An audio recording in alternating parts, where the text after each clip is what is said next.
No, esto sí y nosotros son todos.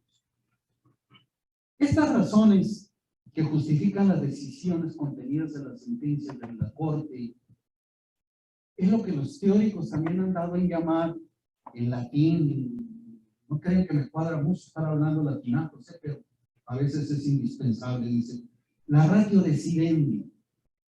¿Qué es esto de la ratio decidendi? Pues es el mero chuki de la sentencia donde se aborda el problema y donde se nos exponen las razones que explican y justifican la decisión contenida en una sentencia. Son esas proposiciones consideradas como necesarias e indispensables para la decisión contenida en la resolución del conflicto. Y esto es lo que se ha dado en llamar ratio decidendi. Pero también hay otra parte de los precedentes que estos expertos que hablan mucho latín le llaman obiter dicta, lo que está alrededor de la ratio decidendi y que aparentemente no tiene importancia, pero sin lo cual tampoco no puede el juez eslabonar el silogismo jurídico en que consiste toda sentencia.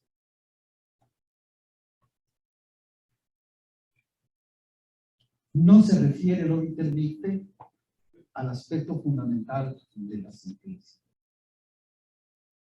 En esta sentencia que estamos analizando, tiene obviamente una ratio decidendi y tiene un obiter dicta. Del obiter dicta de esta sentencia, ¿qué es rescatable? ¿Qué podemos nosotros considerar que es importante y que podemos tomar en consideración hacia adelante?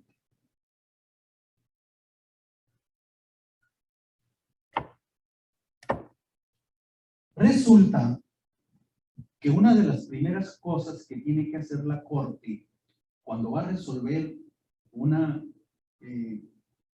contradicción de tesis es la legitimación.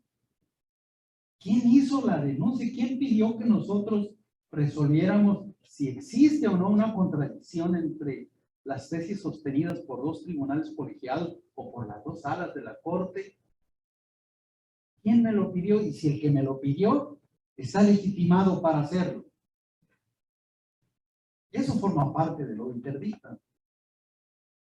Y a mí me llamó mucho la atención que en este asunto no fue ningún ministro de la Corte quien jaló el asunto, ni fue tampoco un tribunal, no, un pleno de circuito, ni un tribunal colegiado, ni el procurador general, ahora fiscal, ni tampoco un juez de distrito. ¿Quién creen que fue? Un modesto, mortal, operador jurídico, que es el abogado de una de las partes en uno de los asuntos resueltos y donde hay contradicción.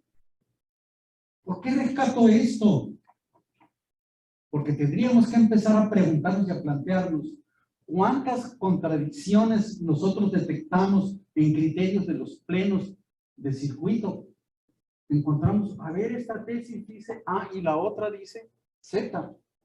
Totalmente contrario. Y nos quedamos quietos, tranquilitos y no hacemos nada. Y eso, mis amigos, se llama nadar en la zona de confort. Y a veces creo que nosotros tenemos culpa de que las cosas no pasen. Porque si veo que está ahí la contradicción y me está afectando mis asuntos, creo que si estoy legitimado por el artículo 227 de la Ley de Amparo para hacer la denuncia de contradicción de tesis, decirle al Pleno de la Corte, mira, a la Suprema Corte de Justicia de la Nación, soy abogado de Juan Cuerdas en este asunto de amparo y se resolvió con base en esta jurisprudencia en este sentido, pero también me he podido dar cuenta que en este otro tribunal colegiado o en este otro pleno hay un criterio disímbolo, distinto de este para el mismo tema. ¿Pues que acaso nosotros no queremos seguridad jurídica?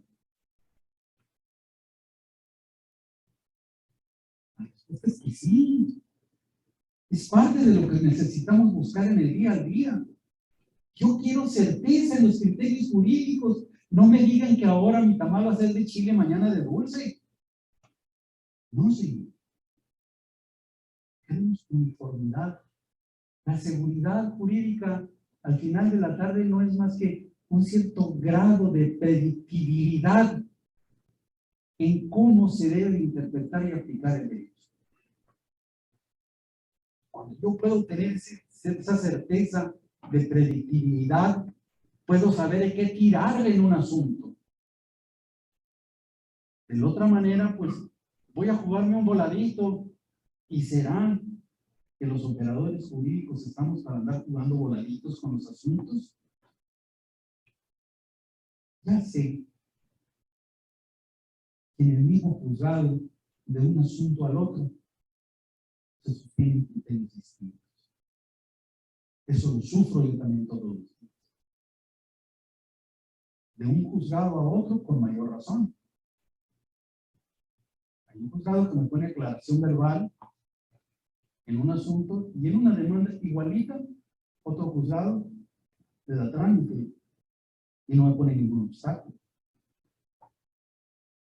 Un juzgado me dice, abogado, aunque el actor se denota que le falta cierta competencia o habilidad en el planteamiento del asunto, en aras de la protección del interés superior del menor, voy a sustituir y va. Y ese juez lo está haciendo bien. Y el otro dice, no, se fija mucho en formalismos, en formulismos, y no pavimenta el acceso a la justicia, no del abogado, del menor, del vulnerable, que necesita la intervención del juez para que resuelva un problema jurídico que le atañe. Está de por medio ese interés superior del menor. Pero no, pues, con la formalidad de la ley. Es ahí donde entra, pues, ese juego en donde nosotros tenemos que ir también participando en construir la seguridad jurídica. El concepto de tesis, porque lo que vamos a abordar es un problema de contradicción de tesis. Un tribunal me dice de una manera y el otro me cambia la pichada para decirme de otra forma. En el párrafo 92 de esa sentencia, yo pude rescatar que la Corte, como en el obiter dicta, me da un concepto de lo que es tesis, lo que va a ser materia de lo que va a resolver.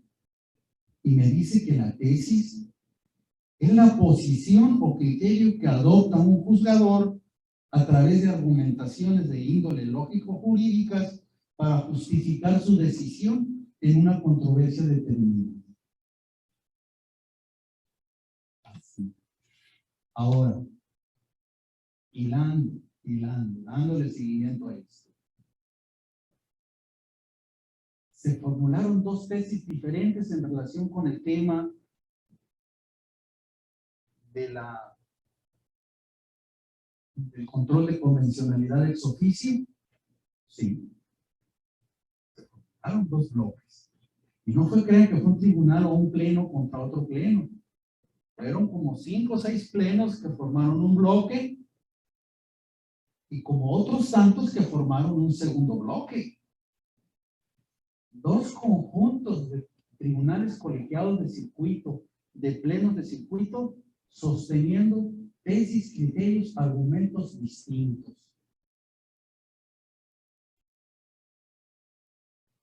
En síntesis, ¿en qué consistió el primer bloque? El primer conjunto o primer bloque de tribunales del Poder Judicial de la Federación dijeron que en ejercicio del control de convencionalidad solo pueden ejercerlo ex oficio, es decir, de oficio, sobre normas que regulan su propia competencia.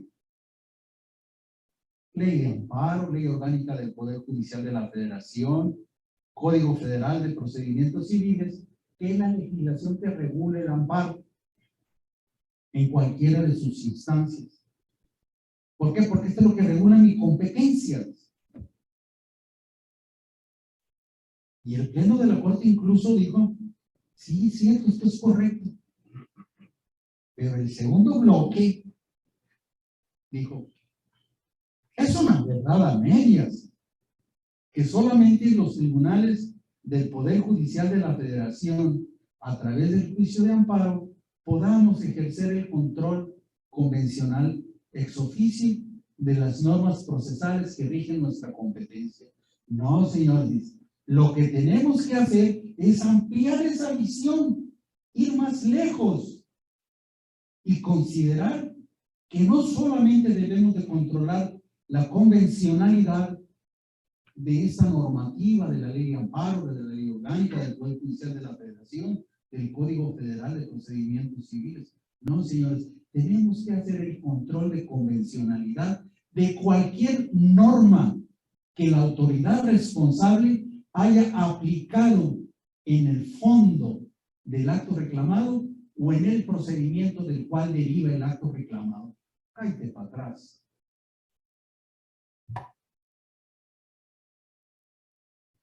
Muy disímbolas las posiciones. Una se queda muy corta, muy pobre, y la otra dice, no. Es mucho más a lo que estamos obligados.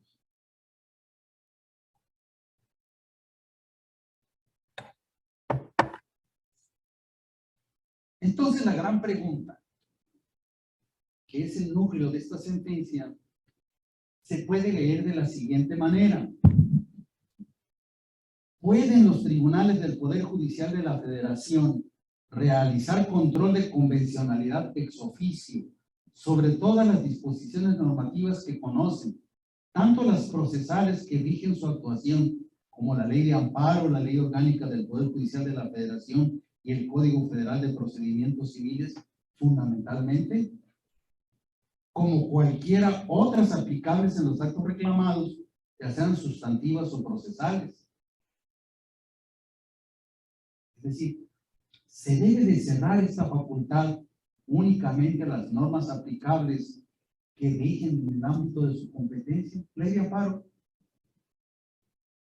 ley orgánica del Poder Judicial de la Federación. Cuando lo aplican, que a veces se les va de paso, se les olvida que ahí está el Código Federal de Procedimientos Civiles. Ese es el planteamiento, el núcleo de la sentencia. Pero como las razones que me dan para justificar el sentido de la sentencia obligan a todos los tribunales del país, no solamente a los tribunales de amparo, entonces yo tengo que recoger de ahí algunas ideas que pueden servirnos en cualquier otro asunto a condición de que exista analogía. La respuesta de las anticipo. La Suprema Corte del Pleno, y fue por unanimidad, declaró que los órganos del Poder Judicial de la Federación en el juicio de amparo deben realizar control de constitucionalidad ex oficio, tanto de las disposiciones procesales que aplican durante el trámite y resolución del juicio de amparo, es decir, de la ley de amparo, de la ley orgánica del Poder Judicial de la Federación y del Código de Procedimientos supletorio de la primera, como de cualquier norma sustantiva o adjetiva aplicadas en el acto reclamado o en el procedimiento, en su caso, que le preceda, de las que tengan conocimiento al ejercer su competencia como órganos de control concentrado de constitucionalidad en el juicio de amparo directo o indirecto. ¿Qué quiere decir esto? Se lo contaba el señor presidente del tribunal, con quien van a tener la entrevista mañana. El presidente, ahora, tus jueces tienen que hacer eso. Él sabe que estoy ahorita hablándoles a ustedes de eso. Y se lo dije porque creo que es necesario que tus jueces empiecen a entender que tienen la obligación de que cuando detecten una norma inconstitucional, no la apliquen en el caso concreto. Ahora, ¿por qué razones me está diciendo la Corte que esto debe de ser así? Y es aquí tal vez donde viene lo más importante. Dice, puede hacerlo aunque no exista exposición de concepto de violación y por ende debe considerarse afectado, pero no abandonado el principio de estricto derecho. En su nombre lo lleva el control de convencionalidad ex oficio. Es decir, es de oficio, no necesito pedírtelo.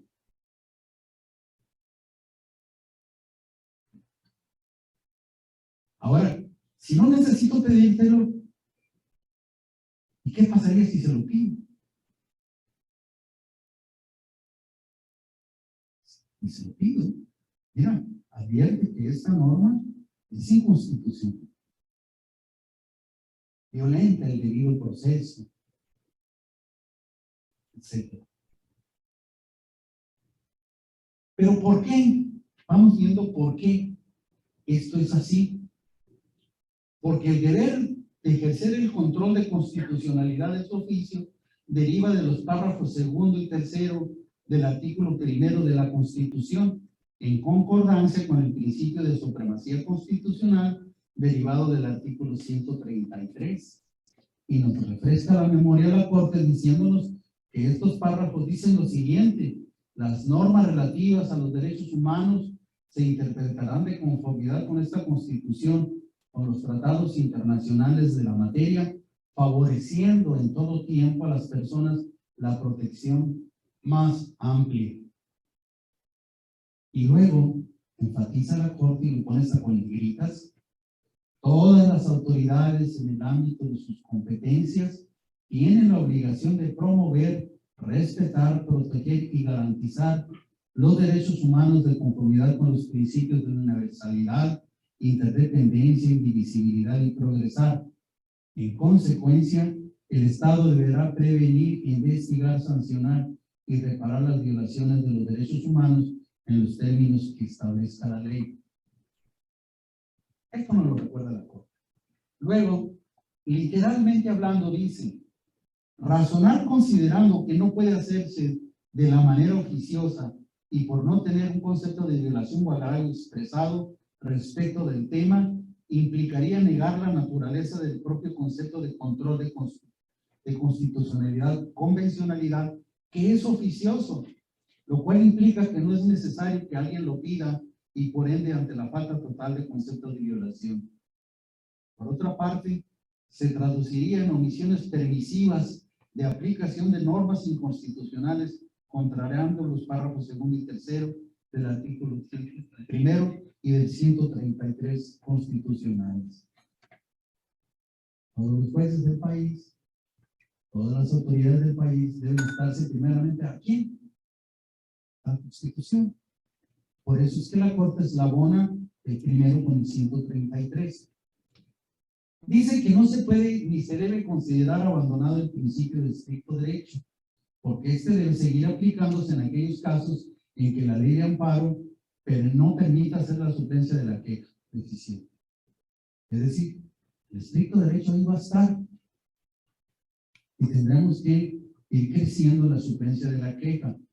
Yo he podido advertir a través de los años, desde que cayó a mi mano para su lectura, cuando trabajé hace ya algunos años también, hacía 40, en el juzgado primero de distrito, nos llegó un libro que se llama La suplencia de la queja deficiente. Es un excelente libro que no deja de tener vigencia, integrado por el Colegio del Secretario de Historia y Cuenta de la Corte. Ahí explica cómo en el sistema jurídico de amparo se ha venido dejando cada vez más de lado el principio de estricto derecho y abriendo la posibilidad de la suplencia de la queja deficiente. Históricamente hablando, nuestro juicio de amparo, amigos, nació con suplencia de la queja deficiente. Fue Porfirio Díaz el que trajo el principio de estricto derecho. Un hombre muy inteligente. No podía renegar de ser un liberal ni de ser un positivista. Y como no podía proscribir al juicio de amparo, limitó su procedencia con el principio de estricto derecho y con el amparo y el abuso amparo, una serie de requisitos y formulismos sin los cuales los juicios de amparo simplemente no prosperaban. Se dice que en México había solamente un abogado que manejaba el dedillo, Agustín de Palma y Palma. La cuestión del amparo en relación con el estricto derecho, que principio de disposición procesal de corte francés. Bien, el control de constitucionalidad dice que debe realizarse en todos aquellos casos en que los tribunales de amparo, tanto colegiados como juzgado de distrito, al decidir un asunto, detecten la aplicación de una norma inconstitucional. Entonces, los tribunales de la Federación tienen depositado el control concentrado de constitucionalidad, sí, pero también hay uno difuso. La Corte luego en esta sentencia nos explica en qué consiste un modelo de control concentrado, lo diferencia del modelo difuso, de control difuso. El concentrado, como el mismo nombre lo dice, solamente los tribunales, aquellos a los cuales de manera expresa se les atribuye competencia para ejercer el control, pueden hacerlo. En México, durante mucho tiempo, nosotros vivimos pensando que solamente el Poder Judicial de la Federación, a través de los juicios de amparo contra normas generales, amparos indirectos, los tribunales colegiados o el Pleno de la Corte, sus salas, podían ejercer el control de constitucionalidad.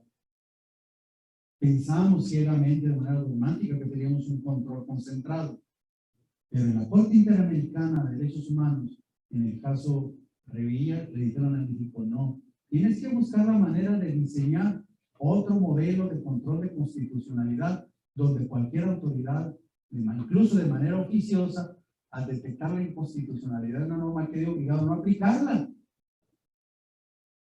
Y cuando se tomó este tema, se nos dijo de la Corte, bien, ¿en qué consiste el control difuso? En que cualquier autoridad, de manera incidental, pueda calificar la inconstitucionalidad de una norma, pero sin más consecuencia que no aplicarla, desaplicarla en el caso concreto. Es decir, la validez es solamente para las partes. No hay una declaración universal de inconstitucionalidad de la norma, como sí puede haberlo en la jurisprudencia que deriva de un ejercicio de poder concentrado. Bueno, dice la Corte, yo he tenido este sistema concentrado, pero ahora me dicen que debo traerle un difuso. ¿Qué hago? Dice, voy a modelar de tal manera que ambos sistemas de control puedan convivir. Y por eso es que en México tenemos en la actualidad un sistema mixto de control de constitucionalidad, donde seguimos teniendo el control concentrado en los tribunales de la Federación a través del juicio de amparo, la controversia constitucional y la acción de inconstitucionalidad, pero también por otra parte un control difuso que puede hacerlo cualquier juez cuando advierta que una norma es inconstitucional, pero sin más consecuencia que dejar de aplicarla en el caso concreto donde está resolviendo. Por eso se dice que es de naturaleza incidental. En México tenemos estos dos modelos, pero ha habido un malentendimiento que decía, como lo afirmaban los colegiados del primer bloque, solamente puedo ejercer control sobre las normas rectoras de mi competencia, que son ley de amparo, ley orgánica y Código Federal de Procedimientos Civiles. Entonces, ¿qué justifica la respuesta que ha dado la Corte en este sentido? La Corte parte de una premisa que consiste en la distinción entre las categorías de clases de normas relacionadas con la competencia. Les suplico paciencia. Dice la Corte, existen normas de competencia que confieren poderes normativos para realizar el control constitucional. Pero también existen normas que regulan el ejercicio de esas competencias o poderes, como aquellas que permiten, obligan o prohíben ejercitar determinada competencia, así como las que fijan los causos procesales para hacerlas. Entonces, un juicio de amparo indirecto, ¿sí? Lo conoce el juez de distrito, ¿sí? Tribunal colegiado en la revisión, un amparo en la vía directa, para que lo conozca un tribunal colegiado de circuito. Eventualmente puede tener una segunda instancia en la revisión, cuando de lo que se trata es de hacer interpretación directa de preceptos constitucionales, de tratados internacionales o de leyes. Ahí hay revisión en el amparo directo. Fíjense cómo vamos teniendo reglas de competencia que atribuyen quién conoce, pero además cómo debe de conocerlo, cómo debe de instruir el proceso. Entonces, las normas de competencia, dice la Corte, determinan qué órgano o qué órganos del Estado tienen el poder normativo para realizar determinados actos jurídicos, en este caso para ejercer el control de constitucionalidad. Las normas regulatorias de la competencia determinan los cauces procesales para ejercer determinada competencia, establecen deberes, prohibiciones o permisiones. En el caso se trata de normas que determinan si la competencia para ejercer control de constitucionalidad es de ejercicio potestativo, obligatorio o incluso prohibido. ¿Se vale que lo hagas cuando tú creas que debes de hacerlo? ¿O te resulta obligatorio? O incluso la norma te dice, no te metas, no lo hagas. También dice que determina cómo puede o debe ejercerse esa competencia, ya sea por vía de acción, de manera incidental, en respuesta a conceptos de violación o en suplencia de la queja, incluso de físico. Los razonamientos, el primero que nos lanza es que dice, el artículo 133 dota a los tribunales ordinarios para ejercer control difuso de constitucionalidad de normas. ¿Cómo la ven? Dice, y existen normas que regulan el ejercicio de esa competencia de control difuso, fundamentalmente los artículos 1 y 133. Es obligatorio realizar ese control de constitucionalidad en los procedimientos ordinarios que conocen de manera incidental, con el único objeto de inaplicar la norma en el caso concreto en relación con las partes. El segundo razonamiento dice, los tribunales de amparo son competentes para realizar control de constitucionalidad del acto reclamado y de las normas que se aplicaron en el propio acto reclamado y en el procedimiento del cual deriva. Y esto dice por el contenido y alcance de la fracción primera del 103, del 107 constitucionales y primero la fracción primero de la ley de amparo. Esta obligación está regulada en las vías establecidas para el juicio de amparo directo y el indirecto, en respuesta a conceptos de violación o suplencia de la deficiencia, incluso ausencia de la queja.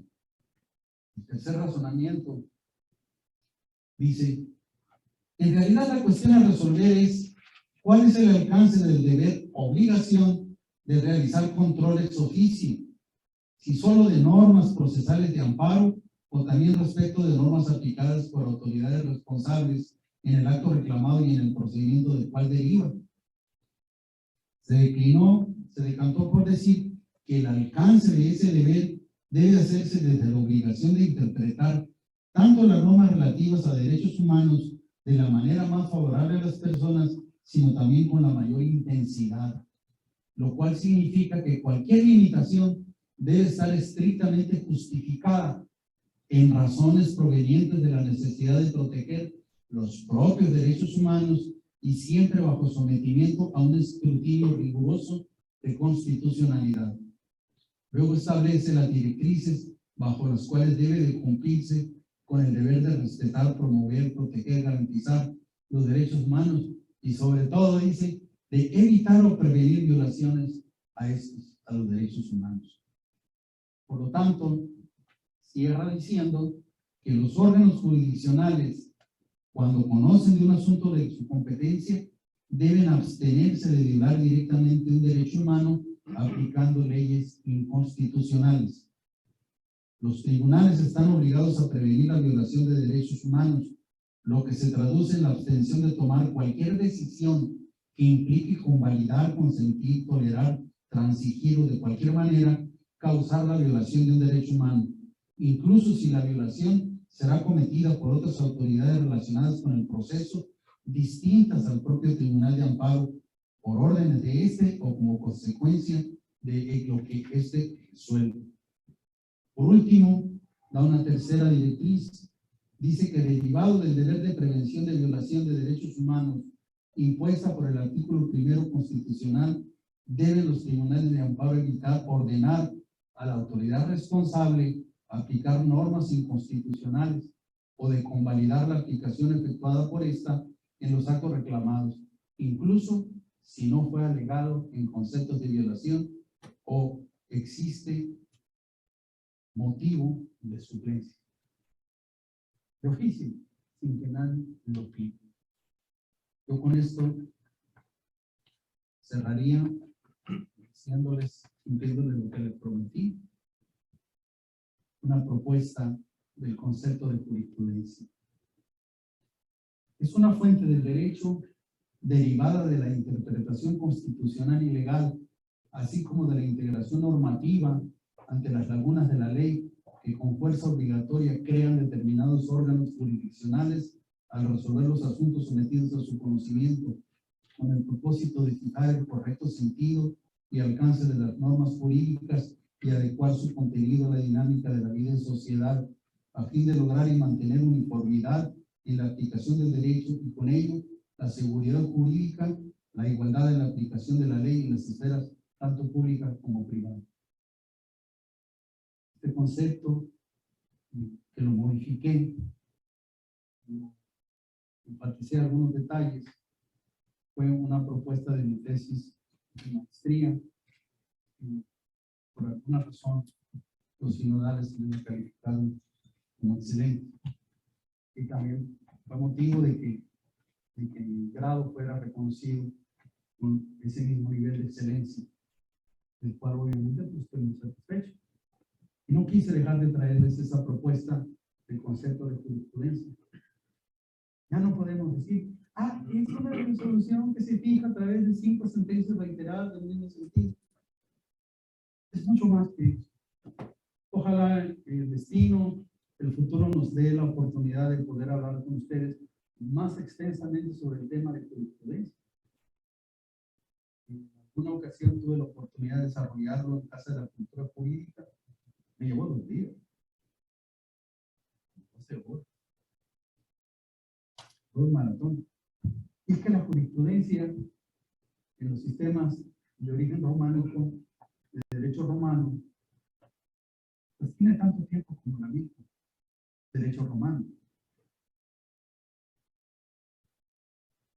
La jurisprudencia deriva y allá viene, no solamente como la ciencia del derecho, sino también como las decisiones que dictaban Ulpiano, Justiniano, y todos esos grandes juristas que todavía resuenan hasta la fecha. Les quedo muy agradecido y también quedo a sus órdenes para comentarios, preguntas. Si no tenemos la respuesta, les prometo que me las llevo, las estudio y siempre contesto.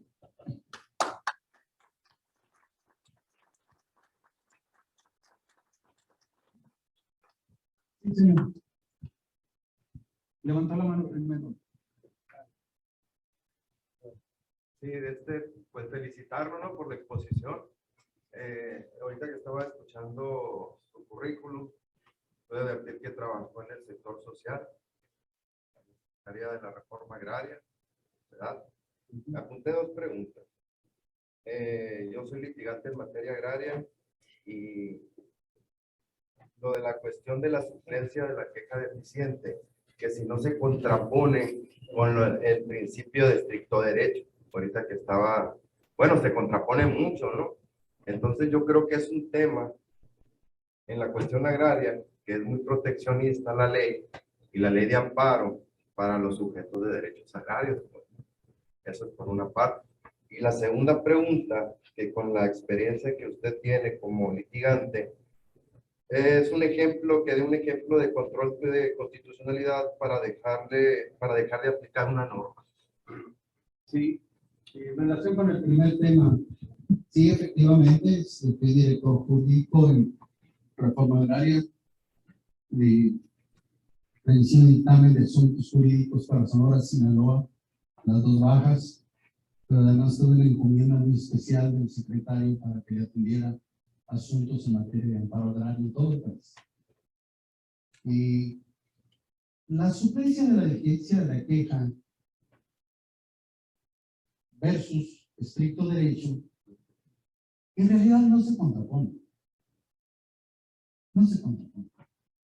Hay, el juicio de amparo teníamos que empezar por verlo, para entender lo que voy a decir, como una batería de recursos o de medios jurídicos a través de los cuales podemos buscar la tutela de la Constitución y de los derechos humanos.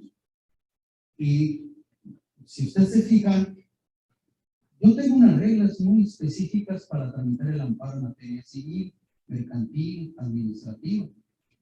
Y tengo otras reglas para manejar el amparo agrario, el amparo en derecho de familia, el amparo en materia laboral, en materia penal. El amparo contra normas también tiene sus propias reglas. Entonces, el juicio de amparo, aunque es un sistema, hay que ver que ese sistema se forma de partes y donde cada procedimiento de amparo en lo particular tiene sus propias reglas. No pensaría en la suplencia de la queja deficiente por regla general en el amparo civil, en el mercantil o en el administrativo. ¿Por qué? Porque allí lo que discuto normalmente son pesos y centavos, cuestión meramente económica. Pero hay otras disciplinas del derecho emergentes, como es el derecho social. Antes de la revolución industrial, mi amigo, nosotros no pensábamos en derecho laboral, ni en derecho agrario.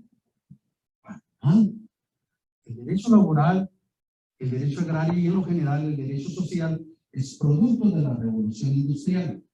Es cuando el hombre del campo y el cazador-recolector se concentran en las ciudades donde están las fuentes de trabajo y donde empezamos los seres humanos a ver el trabajo como un objeto de comercio.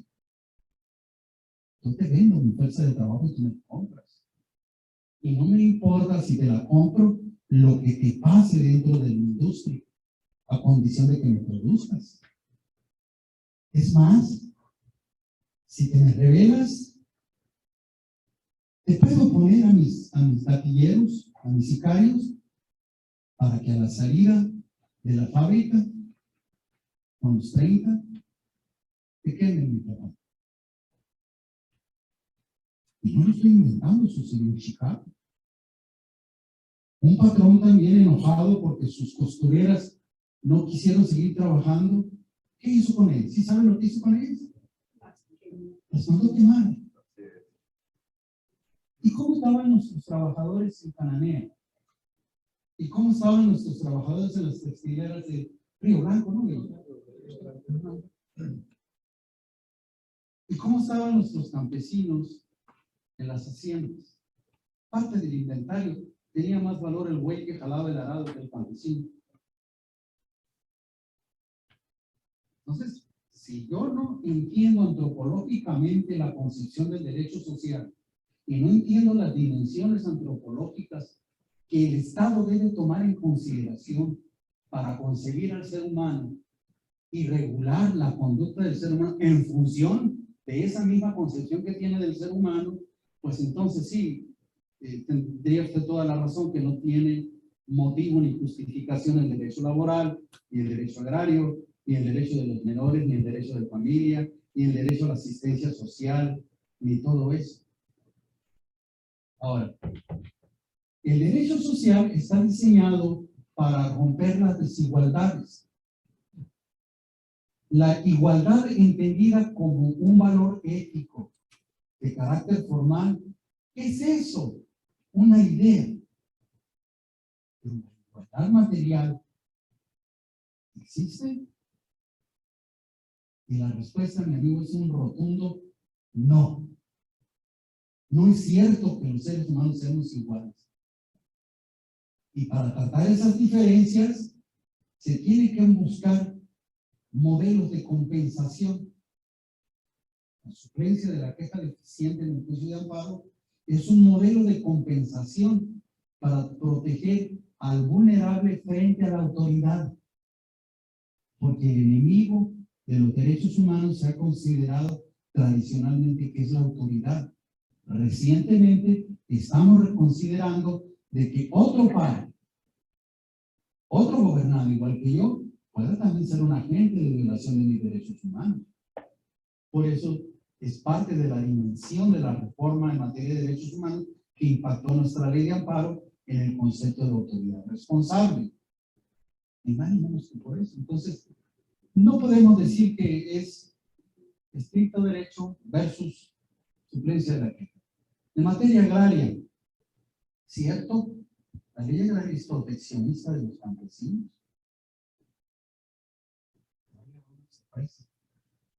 Colega, yo también litigo mucho agrario y no litigo agrario de campesinos. Litigo agrario de la otra parte. De otra parte, digamos, para no aplicar conceptos denostativos que pudieran llevarnos a categorías sospechosas de discriminación. Entonces, pequeñote propietario. Pequeñote propietario. Muy buena. Entonces, pero a mí me queda muy claro que desde el posicionamiento que yo soy como litigante, cuando voy a litigar contra campesinos, contra agraristas, mi trabajo es de estricto derecho. Mi trabajo tiene que ser tiro de precisión. Porque si no hago tiro de precisión, la voy a perder. Y se lo juro,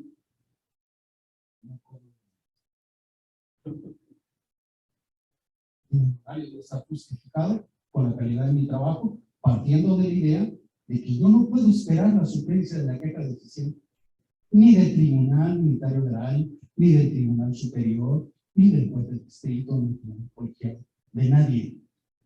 De hecho, en cualquier disciplina jurídica que usted litigue, exprese sus argumentos como si no hubiera suplencia de la queja de decisión. Porque, ¿qué tal si se le pasa al juez hacerlo? Caso que le va a dar. Entonces, esa es la primera parte. La segunda, que yo le diga dónde se hizo algún control de convencionalidad. La jurisprudencia temática, comentábamos hace rato, Manuel Antonio, que tiene que ver con el divorcio incausado. Es una jurisprudencia que declara la inconstitucionalidad, aunque nadie lo haya pedido, de todas las legislaciones del país que regulan el divorcio con causa o con responsabilidad. Y dice, no, basta con que un ser humano no quiera estar unido en matrimonio de otro porque ya cambió su plan de vida. Antes te quería y ahora ya no te quiero. ¿Por qué? Pues, perdón la expresión, antes no te pesaban las patas solas. ¿Sí? No me he dado cuenta que roncas mucho y no me dejas dormir porque roncas.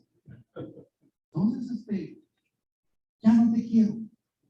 Y eso basta para divorciarme de ti.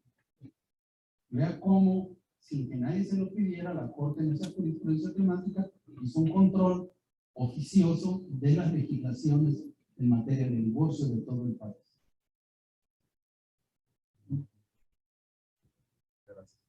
Verá, discúlpeme, quisiera llevar orden. Usted, mi amigo. Bueno, lo que yo nunca he podido entender por qué el artículo 133 de la Constitución era letra muerta. Ahora tuvo que haber una reforma, digamos, en el artículo primero constitucional, digamos, para establecer la competencia, digamos, para a establecer la inconstitucionalidad de la resolución de los casos, ¿no? Como si es clarísimo el artículo 133, y no es de ahora, de hace, yo creo que de 1917, ¿no? Como fue la Constitución. ¿Por qué esa mala y indebida interpretación, digamos, no aceptación, pues, de que los jueces, aún un juez local, digamos, ¿no? Un juez estatal, ¿no? Puede decir, en base a ese artículo, por ejemplo, yo no puedo aplicar esta norma secundaria. ¿Por qué? Porque voy a estar violando el artículo 133. ¿Por qué? Muy. Porque teníamos un sistema monolítico controlado por un solo partido en el poder. Uno. Dos, porque hemos vivido un federalismo degradado y cada vez se degrada más en favor de un centralismo hacia la federación. Y ese centralismo pasaba por la creencia dogmática de la Suprema Corte de Justicia de la Nación, que eran los únicos que podían ejercer el control de constitucionalidad, porque el artículo 94 así se lo decía. Máximo intérprete del orden jurídico mexicano es la Suprema Corte de Justicia de la Nación. Y eso propiciaba de que, bueno, si aquí tengo que y me lo dice muy claro, pues el 133 lo hago de lado. Y luego también se debe a jueces débiles. Los jueces deben ser personas fuertes, bien paradas. Dicen que cuando los jueces tiemblan, la sociedad no duerme. Voy a platicar una historia. Ya en 1976 tuve el privilegio muy joven de ser designado juez segundo de ramo penal en Ciudad Obregón.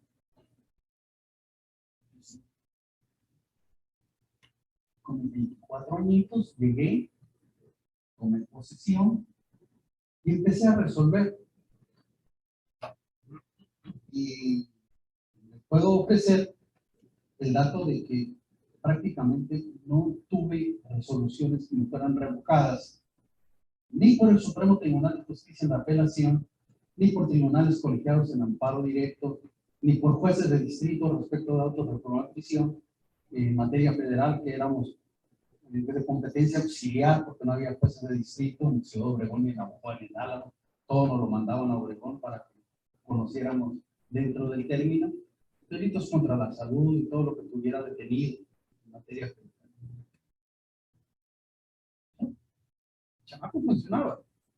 Y un día me consignan un lunes muy tempranito un asunto de un delito contra el trabajo y la previsión social, donde los hechos fundamentalmente se hacían consistir en que un patrón, un ingeniero, no había pagado a los albañiles el sábado y la mediodía. El proveedor, el patrón, el dueño de la construcción, les pagó el dinero, no se lo entregó el ingeniero, y los trabajadores de inmediato se fueron con su líder agencia del Ministerio Público, lo denunciaron por delitos contra el trabajo y la previsión social, y el lunes a primera hora me lo consignaron pidiéndome la orden de aprehensión. ¿Y qué es? Eso que usted está reclamando, que está diciendo. Le dije al Ministerio Público que el Código Penal del Estado de Sonora, en el artículo, ya ni me acuerdo cuál era, que preveía el delito contra el trabajo y la previsión social, era inconstitucional porque el Congreso del Estado no tenía competencia para legislar en materia del trabajo, que es una competencia exclusiva del Congreso de la Unión. No lo voy a aplicar. Y ni hago la orden de aprehensión.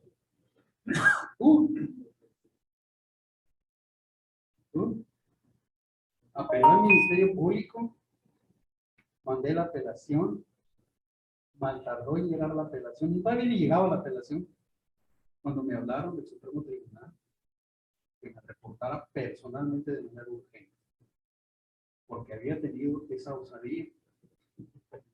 Bueno, pues está muy claro, tiene la apelación, revóquenme y dicten la orden de aprehensión. No podemos hacerlo. ¿Por qué? Porque sabe que eres muy atrevido, tienes razón, pero políticamente hablando incorrecto. No lo vuelvas a hacer, por el amor de Dios, porque te van a levantar un juicio de responsabilidad en el Congreso del Estado. Por lo pronto, hoy ya lo paramos, pero no lo vuelvas a hacer. Muy bien. No me dejaron mucho tiempo en Ciudad Obregón.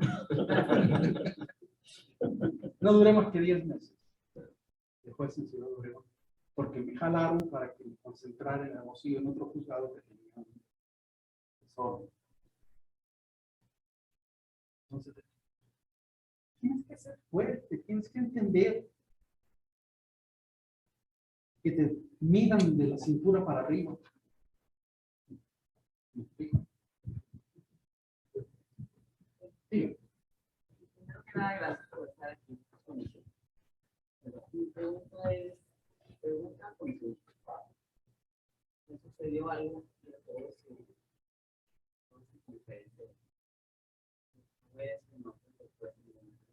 Me aplicaron en una una demanda, me aplicó todo un apartado de un código. Después me desecha la demanda. ¿Ya? Yo resolví sola. Interpuse una queja jurisdiccional ante el tribunal y alzada. Entonces mi pregunta es un medio de impugnación correcto el que interpuso?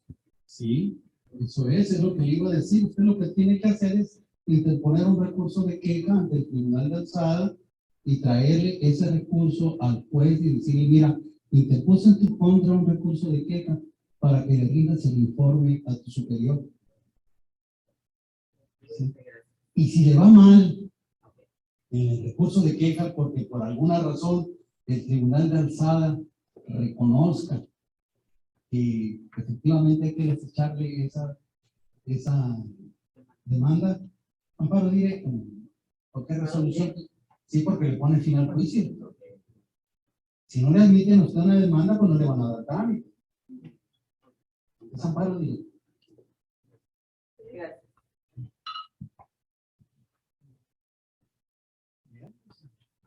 Si no hay más, haciendo realmente.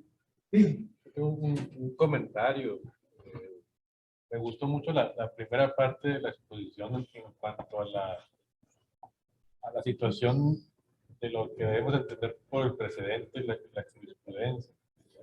Y eso lo tengo en colación porque es muy común ver resoluciones y promociones también de los compañeros abogados que tomamos muchas veces y copiamos el extracto de la tesis. Lo utilizamos como nuestro argumento, pues, como si fuera nuestro, y nomás lo apoyamos con la tesis, sin ver el contexto del asunto del cual deriva esa tesis. Y que tenemos la gran ventaja que ahora con los avances de la tecnología, de poder acceder a un mundo de resoluciones.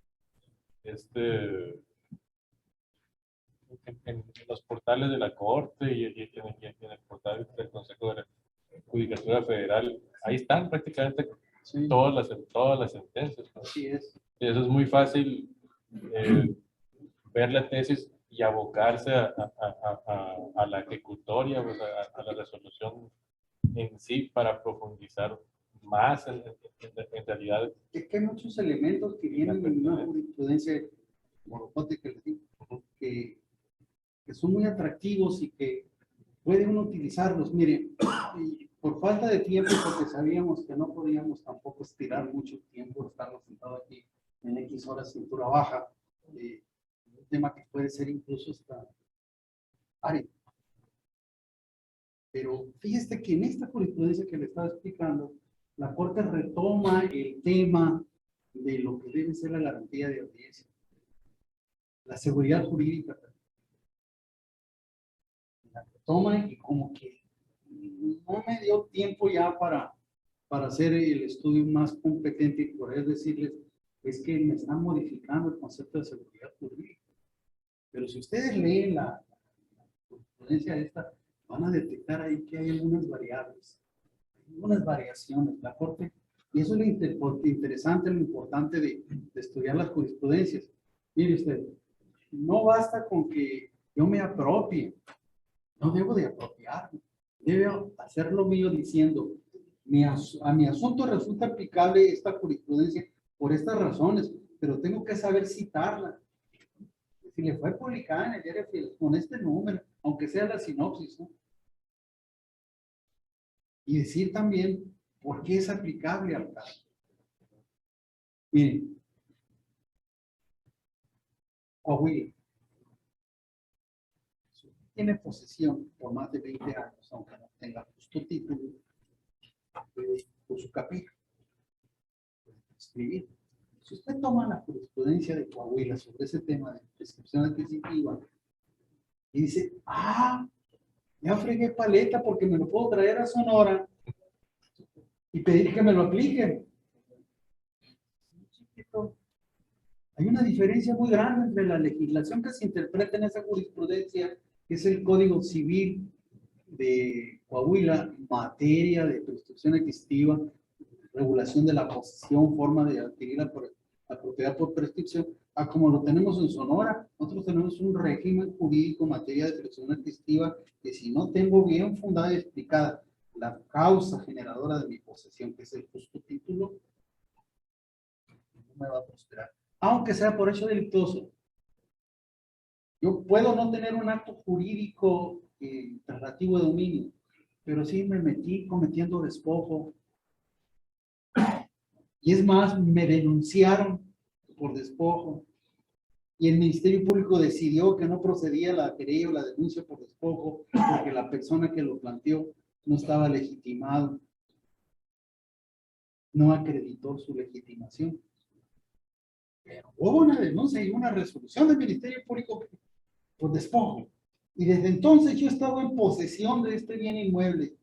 Y tengo más de 15 años, señor juez. Le vengo a reclamar a este propietario del registro público que me declare. Nosotros sí tenemos esa carga. No podemos dejar de decirle al juez cuál es el hecho o el acto jurídico del cual deriva nuestra posesión, como para considerarla a título originario, a título de dueño, con todos los poderes que tiene la prescripción. En Coahuila no. Más con 20 años que he estado en posesión, no importa que sea derivado. Pero sí, tengo que ver cuál es el orden jurídico que se interpreta con la jurisprudencia.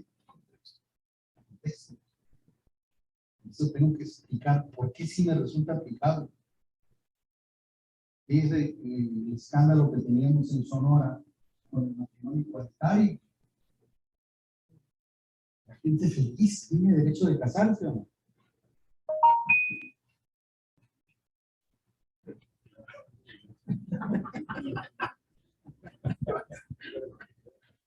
Claro que sí, hombre. ¿Y ese derecho quién se lo dio? Se lo dio la Suprema Corte en una jurisprudencia donde resolvió sobre derechos humanos, el derecho a la dignidad del ser humano y a que cada quien haga de su vida un papalote y le corte la cola cuando quiera. Sí, hombre. Ahí está. Ahí está la jurisprudencia. Pues, ¿qué hicimos? Pues yo recuerdo que cuando nos llegaron a la universidad los primeros asuntos, un escándalo. No. Espérense, vengan para acá. No se asusten. Vamos a tomar el toro por los cuernos. Y vamos a analizar la jurisprudencia que dice que sí. Y vamos a ver por qué sí o por qué no.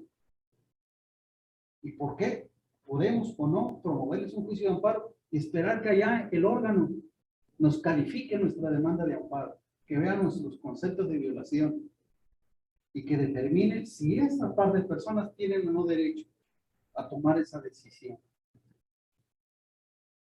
Entonces el distrito dijo que sí, pero le tuvimos que explicar por qué la jurisprudencia era aplicable. No es nada más porque sí. En el precedente, en la teoría del precedente, el razonamiento mediante el cual se aplica o se solicita la aplicación tiene que ser una interpretación por analogía. Entonces yo les pido, revisen un poquito sus conceptos de lógica. Lo análogo no es lo igual, se parece mucho, pero no es igual. Es diferente. Pero se asimila tanto que la ley y el legislador le hubiera dado el mismo tratamiento si lo hubiera considerado como tal. Por ejemplo, para mí se me hace una violación de derecho humano que existen instituciones que quieran semejar cosas diferentes. Yo no estoy en desacuerdo que se puedan unir las parejas. Pero si, por ejemplo, yo contraje matrimonio, ¿sí? En la institución del matrimonio, que era para la procreación, el crecimiento de la familia y todo eso. Un momentito, te interrumpo, porque el matrimonio no tiene como objeto la procreación. Bueno, tiene Me permite un la segundo. creación de la familia. Sí, ¿y cuántos tipos de familia tenemos? Es el núcleo de la familia. ¿Sí? Sí. ¿Ok? Entonces, para mí, me están violando mis derechos en que esa institución que yo adopté se venga, porque decía, esa es la unión entre un hombre y una mujer. Sí. ¿Sí? Entonces, ¿por qué no creas una institución, ¿sí?, donde les des los derechos? No hay problema. Pero ¿por qué tienes que violar mi derecho también? ¿Cuál derecho? El que me reconocía que era entre un hombre y una mujer. Es un derecho Es humano. para ti, tu pareja. Eso. Pero si llega usted a una dependencia de gobierno y dice, estoy casado, ¿sí? Ahorita todavía no hay problema. ¿Con quién? ¿Con un hombre, con una mujer o con? Entonces me estás violando. ¿Por qué? Porque, por así decirlo, mis principios son de que la relación entre dos hombres se justifica, pero no es mi forma de pensar, yo estoy creando así. Sí. Estás violando mis principios. No. Tus ideas ahí están intocadas. No. No, señor, están intocadas. Y se respeta el derecho que sigas casado con tu pareja, lo que sea. ¿Qué es lo que sucedió? Y esa es la importancia de leer la jurisprudencia. Cuando la Corte resolvió sobre este tema del matrimonio igualitario, que ahorita ya no es un problema en Sonora, porque ya se legisló y se reconoció esa posibilidad. ¿Qué es lo que dijo la Corte? Sí, la Constitución dice que debemos de proteger la familia. Y luego se formula el siguiente cuestionamiento en la Corte. ¿Cuál familia es la que debe de proteger desde la Constitución? ¿Qué tipos de familia? Si hablamos hombre, mujer, papá, mamá, y ahí lo dejamos y no reconocemos que existen otro tipo de familias, entonces no podemos permitir el matrimonio igualitario. Pero si reconocemos fenómenos sociales, como puede ser el siguiente, el de las madres solteras. ¿Tiene algo de malo que una madre soltera tenga sus hijos y forme su familia, ella con sus hijos?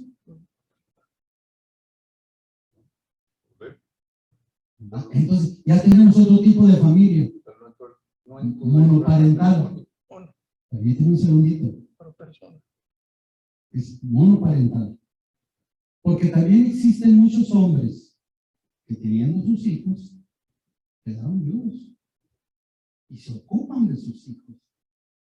Hombres, padres. Y te vuelvo a repetir una pregunta.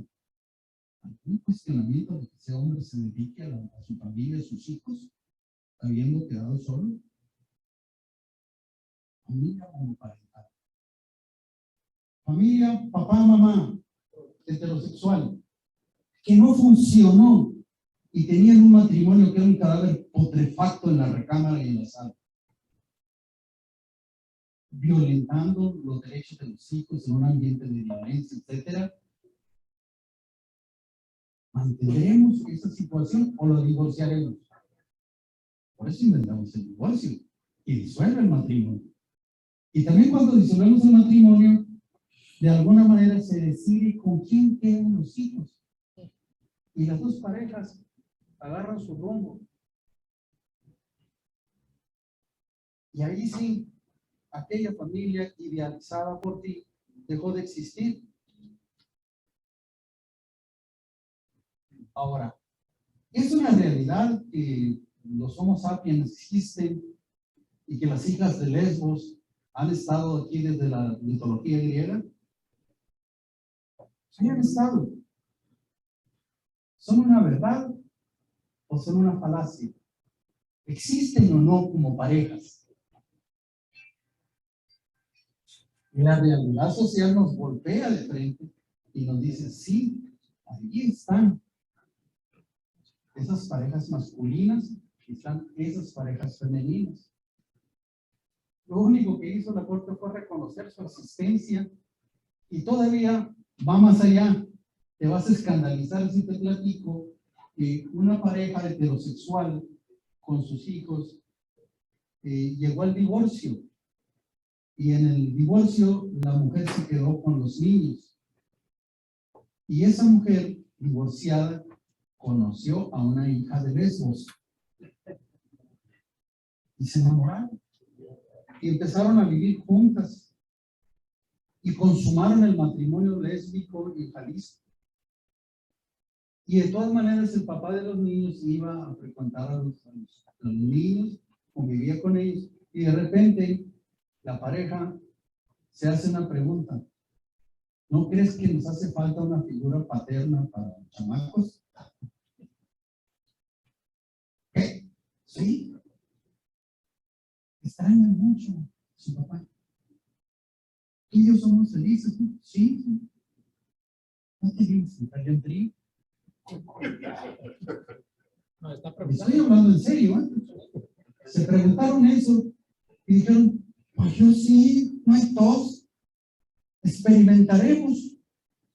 Y empezaron a vivir juntos. Y hay un momento en el que se sienten tan armonizados que van con un oficial de registro civil y le dicen, ella y yo ya estamos casadas, pero queremos que nos cases a las dos con él. ¡Ah! ¿Se puede? No, dice, no puedo hacerlo.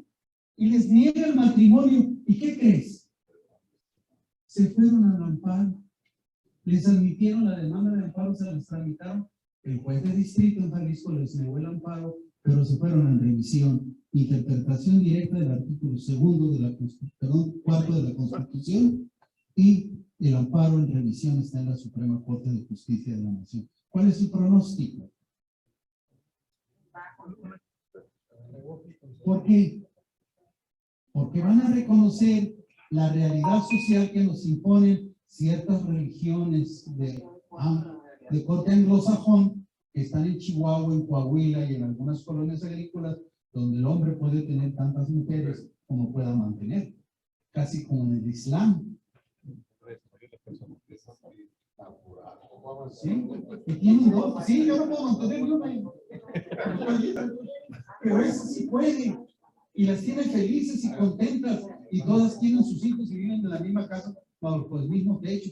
Es una familia de muchas parejas o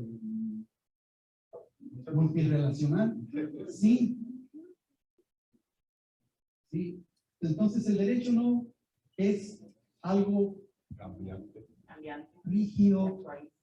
Miren, Napoleón Bonaparte, cuando escribió el Código Napoleónico con la influencia de Josefina,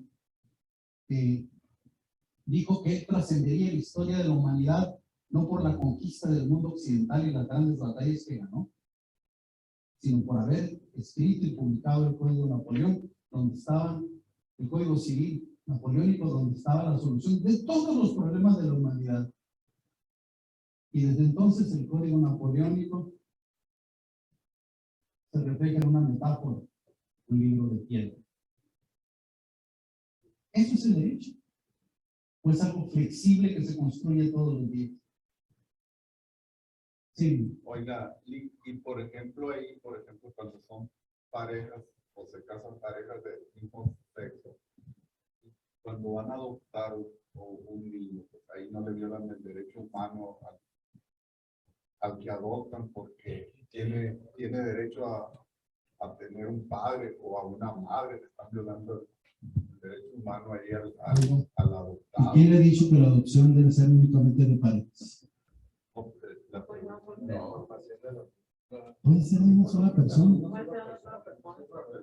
Incluso hay una tipo de adopción que no, pero ahí en el caso concreto me estoy refiriendo. Ahí le va la otra. Los números, las estadísticas y los estudios que se han hecho de las adopciones y de la paternidad de las parejas igualitarias son mejores padres que los heterosexuales.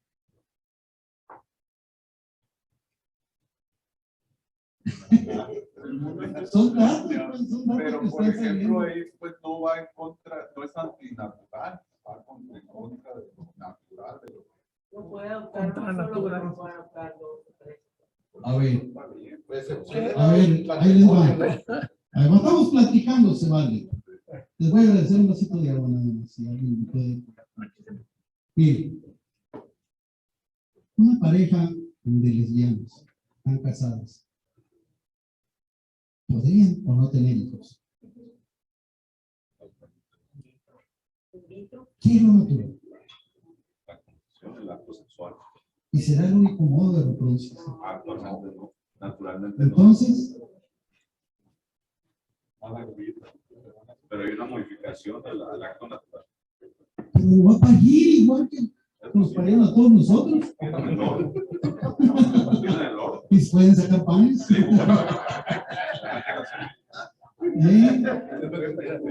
Ahora, un par de varones en una relación matrimonial igualitaria.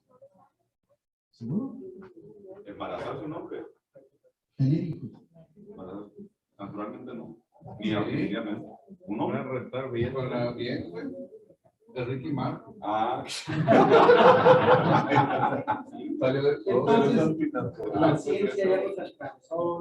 Nos pasó.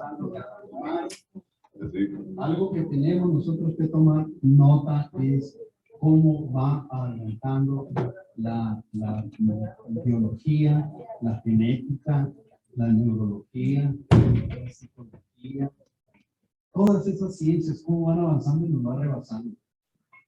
Todo un tema, todo un tema.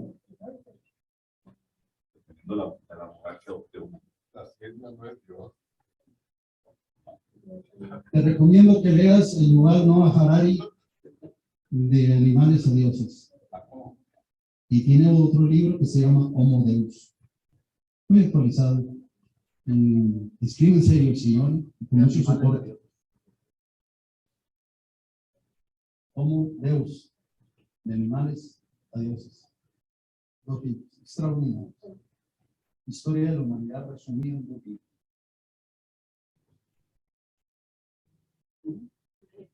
No, es un comentario que quiero hacer en relación con los que ya puso aquí Alejandro, ¿no? Yo creo que este problema, digamos, de matrimonio igualitario se podría haber evitado. Se podría haber evitado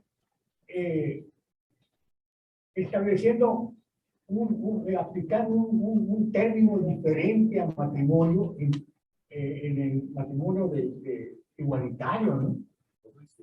Digo, no estoy como Cantinflas, ¿no? Hablando mucho, no digo nada, ¿no? Pero digo, mucho, que digamos, digamos, nosotros tenemos en el chip, en la cabeza, y de que nacimos y crecimos, matrimonio es heterosexual.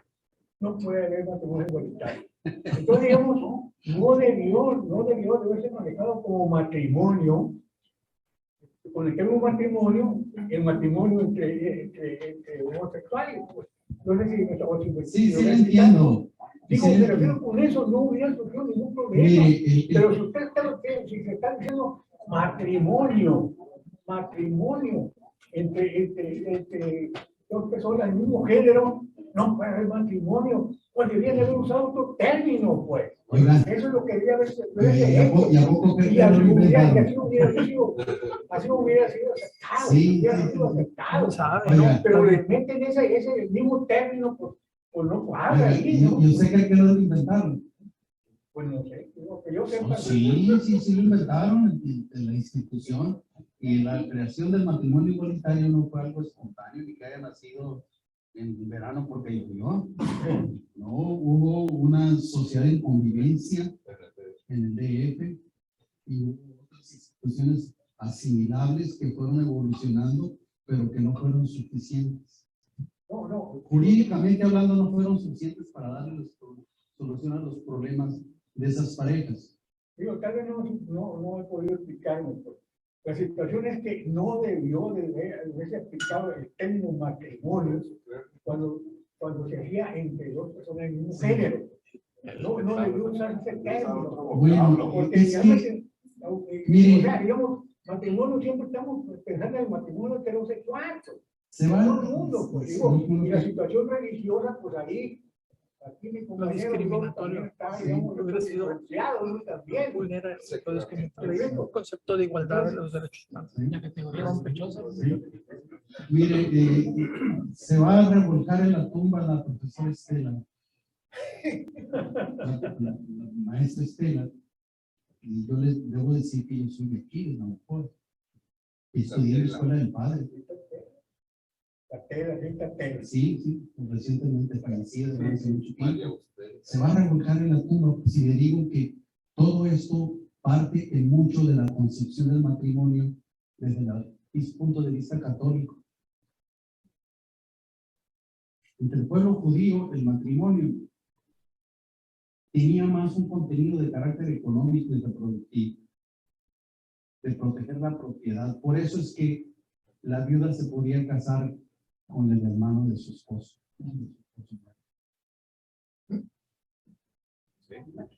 Pero digo yo, la pregunta se dice para que ustedes, digamos, opinaran, digamos, en sentido de los...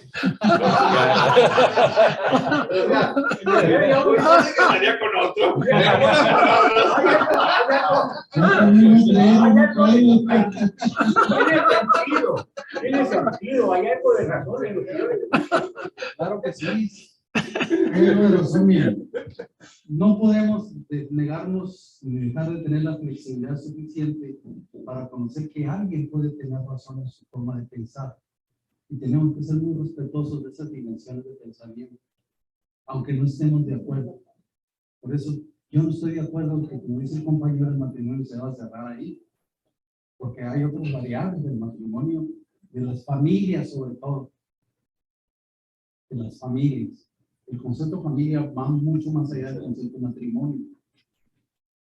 Me vino a la memoria una conferencia donde vino una profesora de Canadá en un intercambio académico, vino a la Horizon y nos habló del matrimonio igualitario y dijo: yo soy cristiana y estoy felizmente casada. Y alguien, un profesor de Derecho Civil, le preguntó: pero es que es imposible que se pueda dar un matrimonio si no existe la posibilidad de la procreación. Y la respuesta fue esa que les di ahorita. ¿Quién les dijo a ustedes que la procreación es uno de los objetivos básicos y fundamentales del matrimonio? Si eso fuera así, no fuera posible que dos gentes de mayor edad, que ya no están en posibilidad de ni siquiera de tener sexo, y mucho menos un sexo reproductivo, pudieran casarse. ¿Sí?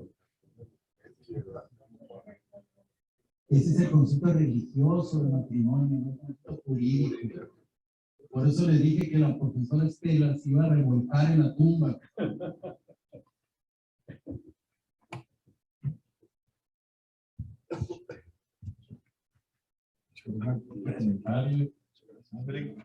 ¿Quieres más? No, para merecer, maestro, ¿verdad?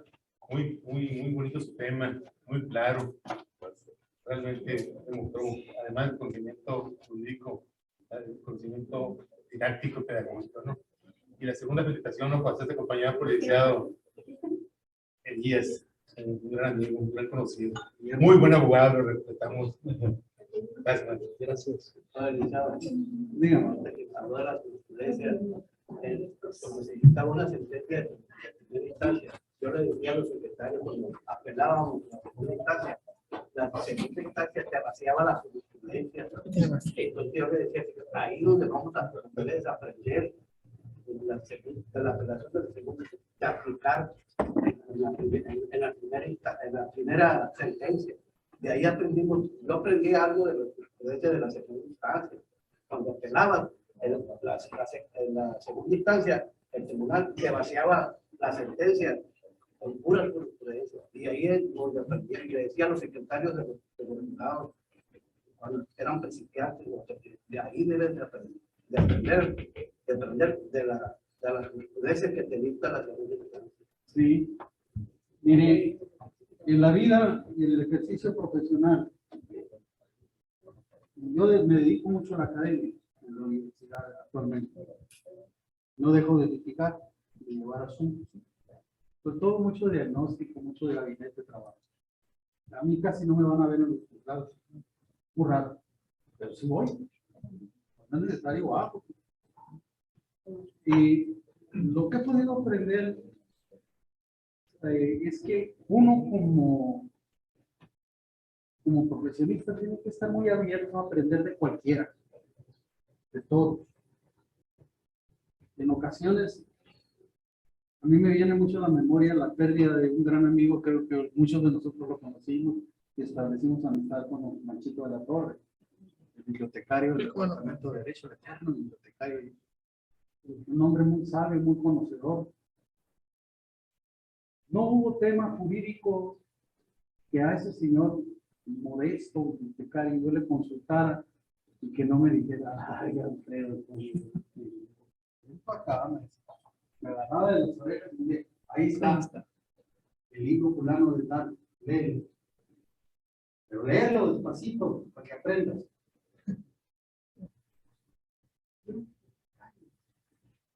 Y te manejaba temas jurídicos y por aquí te pasaba. Me hice amigo de él así, enseñando. Y me siguió enseñando aún después de que terminé la carrera y que me hice maestro del departamento de Derecho. Nunca dejé de aprender. Pero una lección que me llevé con él es que los mejores maestros y que no te regañan y que están las 24 horas a tu disposición y que son muy comprensivos son los mismos. El hombre que no lee, el abogado que no lee, se acabó. No estudiar. Cada día que hay que estudiar va a ser menos abogado. Les agradezco. Una última. Sí. Bueno, la situación, digamos, ese vicio, digamos, que hay en los juzgados, que muchas veces están hechos con las patas, ¿verdad? Pues digamos, es una cosa, no analizan, no reflexionan. Y yo, en todos los años de litigante, nada más me encontré con un juez, ¿no? En que me pasó este detalle. Yo estaba con el secretario discutiendo ahí algo, y entonces, pues no me entendía el secretario con el juez. Y el juez me dice, fíjate que no le hagan mucho caso a los machotes, ¿no? Así con esa sabiduría, ¿no? Dijo el juez, díganle al secretario que no le hagan mucho caso a los machotes, porque es un uso, hay veces que son unas aberraciones jurídicas, ¿no? Los machotes, pero no, así lo dicen machotes, ¡pum! Y ahí van, ¿no? Mire, son muy útiles cuando se saben utilizar bien, pero son un arma muy peligrosa en las manos de un pendejo. Se me salió una rodilla inteligente. Somos algo. No lo he grabado, ¿no? No lo he grabado. Eso decir para Pero digo yo que ese juez me ha encontrado, digo, que así digo, no le den mucho caso a nosotros. O sea, diciendo, bueno, usa su cerebro, caray, su criterio, wow. Era un mensaje subliminal, ¿no? Que estaba mandando al secretario, ¿no? Pues no nos resta más que agradecerle al maestro, al expositor, la verdad que muy agradecidos con todos nuestros felicitantes, la verdad que de poder compartir las experiencias que podamos tener nosotros aquí en los juzgados del sur del estado, con la experiencia que ustedes están teniendo después en su lugar de trabajo, en Hermosillo, en la capital, pues va a ser de mucho aprendizaje para todos.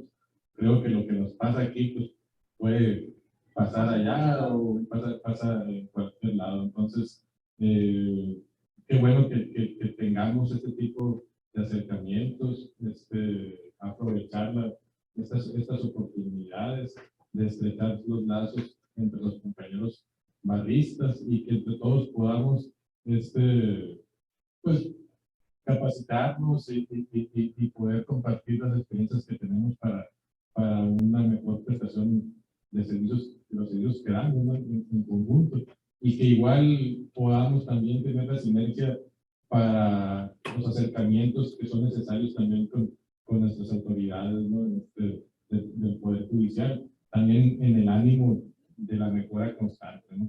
Es muy contentos por su visita, muy agradecidos en ese sentido, y en especial con usted, maestro, por la exposición tan grande que nos hizo ahorita, la aportación que nos está dando. Entonces, nos esperamos el día de mañana, muy importante, la visita del magistrado presidente, para poder hacer pues, los comentarios y los planteamientos que cada quien pueda tener en esa ocasión, y escucharlo también a él, la postura que él nos viene a ofrecer, los anuncios. Y es muy importante lo que comentábamos ahorita, tomar en consideración que él viene del litigio y que sabe y conoce, sabe lo que nos viene. Entonces, aprovechar esa grandiosa oportunidad. Y muchas gracias. Sí, miren, quiero aprovechar para hablando de sinergias. Este ejercicio como el de hoy, para nosotros es algo muy frecuente.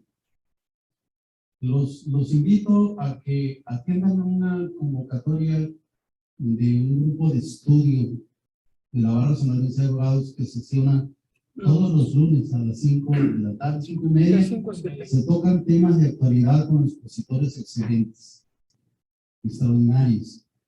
Tenemos ese evento todos los lunes. Cada mes nosotros tenemos un observatorio de derecho constitucional. Ahorita estamos con el tema de la ley de energía eléctrica. Estamos por abrir un espacio más donde iremos haciendo el ejercicio como el día de hoy de analizar una jurisprudencia por precedente o por liberación de tesis que salga y que sean de temas muy actuales. El otro detalle es la invitación que les quiero hacer a que tomen nota que estamos convocando a un curso taller de actualización en derecho laboral. Si me permiten. Sí, quería pedir precisamente que tú explicaras eso. Buenas tardes a todos. No Manuel Antonio. Y como todos saben, en 2017, el 24 de febrero, hubo una reforma de carácter constitucional, de tal manera que se reformó el artículo 123 de nuestra Constitución. Eso provocó que hubiese una reforma legal el día 1 de mayo de 2019. Olvídense ya del sistema tradicional laboral. A partir del 3 de octubre de 2022 se empieza el nuevo sistema laboral en el estado de Sonora. Tenemos que estar actualizados, tenemos que conocer el nuevo sistema, cambia completamente las reglas. Lo cierto es que la barra de abogados ya llevó a cabo de manera exitosa un primer curso. Tratamos de hacerlo con un número limitado de interesados para que fuese más dinámico y más abierto, más rápido, más digerible. Estamos por iniciar una segunda edición ahora en el mes de agosto y sería interesante que, aun cuando ustedes no litiguen materia laboral, o los que litiguen mejor, que se inscriban, que conocen cómo se va a llevar a cabo el nuevo sistema laboral. Ya no van a ser las juntas las que aparezcan en el escenario, van a ser tribunales plenamente establecidos, va a haber un órgano descentralizado que se llama Centro de Conciliación. Toda esa parte deberían de tener noticias, ustedes entiendo, pero sí sería interesante que se interesaran la manera de que puedan ustedes integrarse a ese grupo que estamos pronto a aglutinar para que ingresen a ese curso y tengan noticia de cómo se va a desarrollar ese nuevo sistema laboral y sobre todo que ya va a entrar en la aplicación. El 3 de octubre está a la vuelta de la esquina. Necesitamos ya empezar a saber cómo se va a digerir ese nuevo sistema, que además nos va a servir porque hay también la reforma procesal familiar y procesal civil. Hay que estar actualizados, como decía el maestro ahorita. Los abogados que dejen de leer, que dejen de capacitar, dejan de ser abogados. Y muchachos jóvenes muy dinámicos, muy fuertes, que si no nos ponemos a la par, nos van a quitar el trabajo. Por eso, a través del presidente, si no tiene objeción, podemos mandarle la información para que usted nos haga el favor de dispersarla, de comunicársela a sus agremiados, a sus gentes, para los que estén interesados, pues que se inscriban. Otra vez, en agosto inicia. Seguramente antes del día, a principios de julio, ya tengan noticia de cómo va a estar el nuevo curso. Les agradezco su atención. ¿El curso sería aquí en Navajo? No, va a ser por línea. Es por línea. Sí, el curso pasado fue por línea y hubo mucho interesado.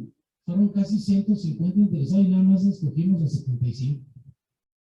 Si están interesados, se pueden comunicar con nosotros a través de su presidente para darles entrada, para que ustedes sepan más o menos cómo va a estar el tema de ese nuevo curso. Bien, entonces muchas gracias por su atención y nos vemos mañana. Buenas noches.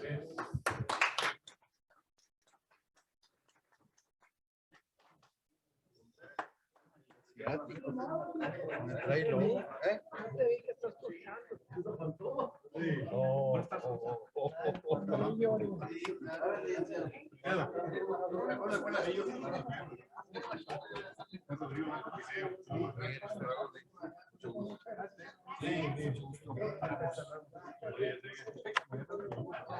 Muchas gracias por venir.